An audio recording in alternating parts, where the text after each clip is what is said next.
Car दोस्तों, तो आज के वीडियो में हम रिलेटिव वेलोसिटी पर क्वेश्चंस डिस्कस करने वाले हैं। उससे आपको आराम से समझ में आ जाएगा। जो लास्ट वीडियो था उसमें हमने डेरिवेशन डिस्कस किया था। चैनल को सब्सक्राइब जरूर कर देना उससे पहले।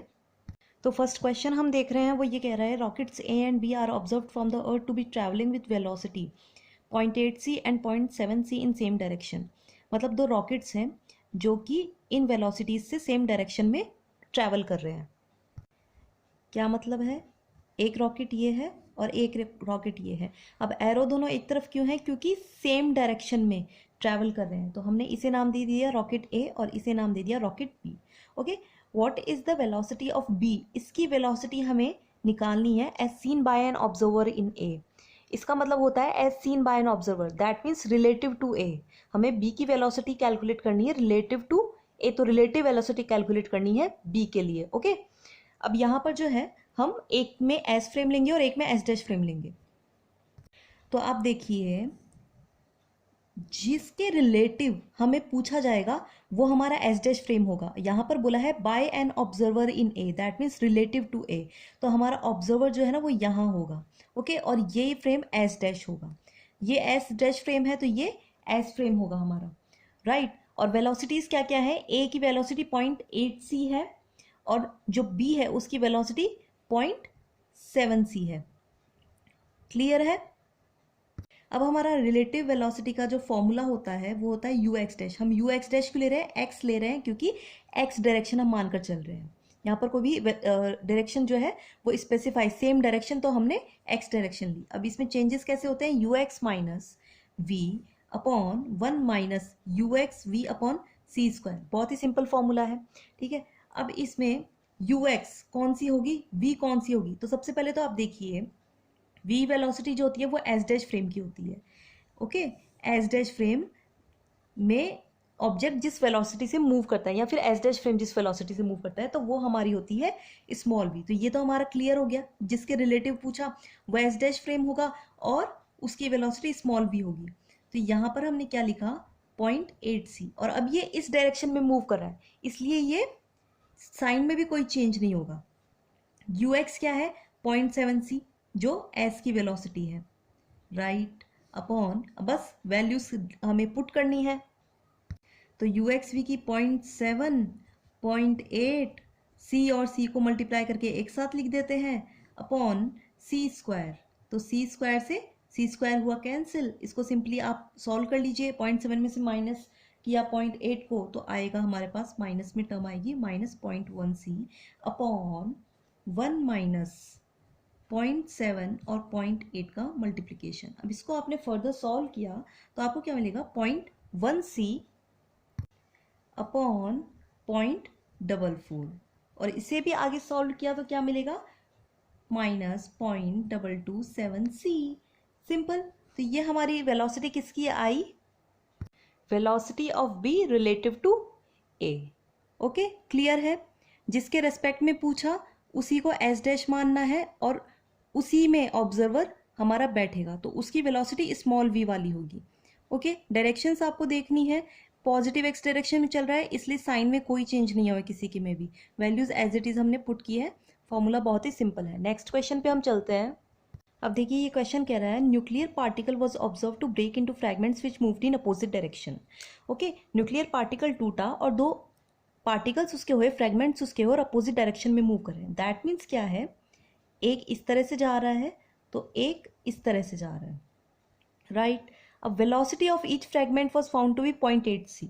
मतलब इसकी वेलोसिटी भी 0.8 c है और इसकी वेलोसिटी भी 0.8 c है। फर्क क्या है? वेलोसिटीज अपोजिट डायरेक्शन में है। इसकी पॉजिटिव है तो इसकी नेगेटिव है। ओके, अब हम इनको दो डिफरेंट फ्रेम्स लेंगे। इनको नाम भी दे सकते हैं आप। इसको ए दे दिया हमने और इसको बी दे दिया, राइट। अब आप देखिए, what was the velocity of one fragment relative to the other.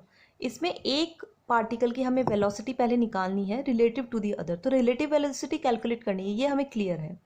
अब कौन सा फ्रेम एस होगा और कौन सा एस डैश होगा, तो इसके लिए हम कन्वीनियंस के लिए, इसकी डायरेक्शन इधर है पॉजिटिव साइड में, तो इसे हम एस डैश लेते हैं। ओके, और यहाँ पर ही हम हमारा पार्टिकल बिठाएंगे क्योंकि एस डैश फ्रेम ले रहे हैं। तो हमारे पास जो सिंपल फॉर्मूला है u x dash, u x minus v upon 1 minus u x v upon c square.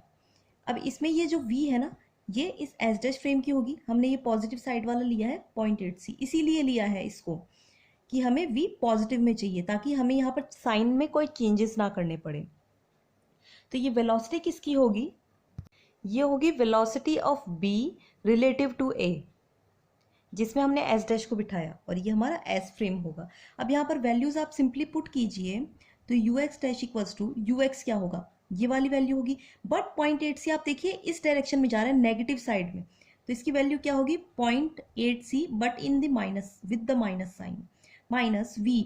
इसको पॉजिटिव रखने के लिए तो हमने इसे एस डैश फ्रेम बनाया, क्योंकि यहाँ पर हमें कैलकुलेट तो दोनों फ्रेगमेंट्स की करनी है रिलेटिव वेलोसिटी। तो ये क्या होगा 0.8c, कोई साइन में चेंज नहीं है, सिंपल इसका अपना जो भी वैल्यू है वो आया है। 1 माइनस यू एक्स की वैल्यू देखिए आप, अगेन माइनस 0.8, और ये v की वैल्यू तो 0.8, c और c को मल्टीप्लाई करके हमने एक साथ लिख दिया, तो c स्क्वायर से c स्क्वायर कैंसिल हो गया।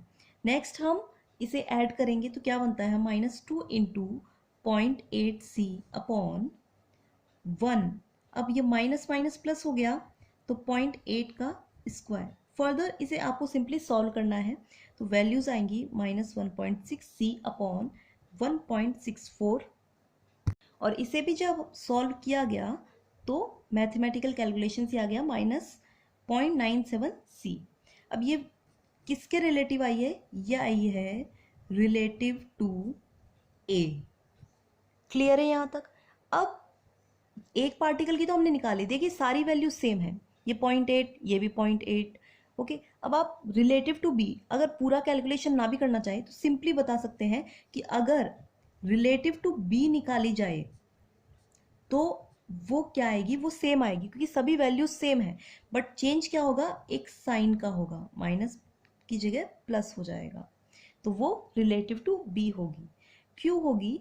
क्योंकि अभी आपने इस वाले फ्रेम को एस डैश माना है, यहाँ पर यू एक्स डैश कैलकुलेट किया, बट जब आप रिलेटिव टू b निकालेंगे, यहाँ पर अभी हमने रिलेटिव टू a निकाला, जब हम रिलेटिव टू b निकालेंगे ना, तो ये इन्वर्स लॉरेंस ट्रांसफॉर्मेशन हो जाएगा, जो हमने पिछले वीडियो में देखा था। इन्वर्स लॉरेंस ट्रांसफॉर्मेशन में किस तरह से होता है कि इस वाले फ्रेम को ये लगेगा कि ये तो नेगेटिव साइड आ रहा है, तो ये जो v है ना, ये माइनस माइनस प्लस हो जाता है, और नीचे भी इस तरह से प्लस यहाँ पर भी हो ही रहा है।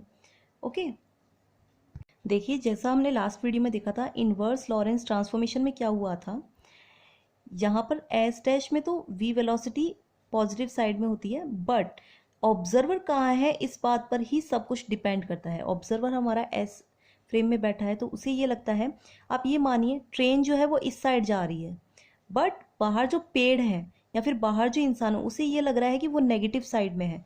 यहाँ बैठने वाले को, इस यहाँ बैठने वाले के लिए तो ट्रेन सीधी जा रही है, बट इसे ये लगेगा मैं पीछे छूट रहा हूँ, मैं नेगेटिव साइड में हूँ। ओके, तो ऑब्जर्वर कहाँ बैठता है इस बात पर ही सब कुछ डिपेंड करने वाला है। ऑब्जर्वर पॉजिटिव साइड में मूव कर रहा है, एस डैश फ्रेम है, तो लॉरेंस ट्रांसफॉर्मेशन यूज कीजिए, और ऑब्जर्वर एस फ्रेम में है, नेगेटिव वेलोसिटी है, क्योंकि ये ऑब्जर्वर के कारण लग रही है।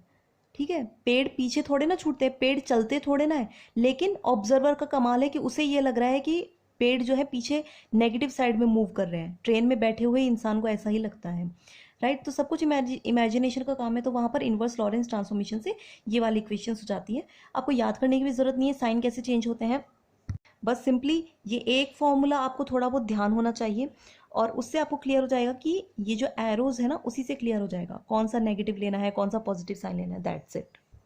हाँ, उससे पहले आपको ये ध्यान रखना है कि ये जो क्वेश्चंस हैं इनमें जो पार्टिकल्स है वो मूव कर रहे हैं एक्स डायरेक्शन में, तो जो वेलोसिटी का कंपोनेंट होगा वो एक्स कंपोनेंट ही कैलकुलेट हो रहा है। ओके, वाई और जेड जो है वो उनकी बात ही नहीं हो रही है यहाँ पर, वाई कंपोनेंट और जेड कंपोनेंट में भी क्वेश्चन आ सकता है। आप चाहते हैं कि ऐसा वीडियो मैं बनाऊँ, क्वेश्चन डिस्कस करूँ, तो कमेंट सेक्शन में मुझे ज़रूर बताइएगा। वीडियो पसंद आया, हेल्पफुल हो तो चैनल को सब्सक्राइब ज़रूर कर देना। Thank you so much.